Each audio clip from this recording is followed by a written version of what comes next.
বন্ধুরা, কেমন আছো? আমি চলে এসেছি নতুন একটা ব্লগ নিয়ে। এই যে দেখতেই পাচ্ছ, বেটুর জামা কাপড়গুলো পাট করে নিলাম। তারপর বেটুর একটা পার্সেল এসেছে, তো চলো দেখে নিই পার্সেলটার মধ্যে কি কি আছে। দেখা যাক পার্সেলটার মধ্যে কি আছে। ওপেন করলাম। এই যে প্রথমেই দেখতে পাচ্ছ একটা হিমালয়া প্রোডাক্টের উইপস, ওই টিস্যু পেপার বেটুর জন্য।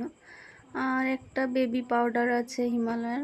এই হিমালয়া প্রোডাক্টটি ব্যবহার করতে আর শুরু করলাম, দেখলাম সবাই করছে, তাই আমিও ভাবলাম আমার বেটার জন্য করি। এটা একটা সোপ, আর এটা একটা ক্রিম আছে, বেবি ক্রিম। আর এটা একটা বেবি মাসাজ অয়েল আছে। শুনেছি এই হিমালয়া প্রোডাক্টটা নাকি খুব ভালো। এটা একটা শ্যাম্পু। ও যদিও এখনও আমি বেটুকে সাবান তেল কিছু দিইনি।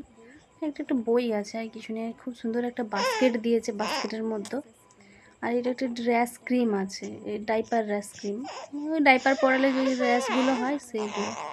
প্লিজ তোমরা কেউ কিছু মনে করো না, আমার ছেলে মাঝ রাস্তাতে ইয়ে করছে, প্লিজ একটু অ্যাভয়েড করো।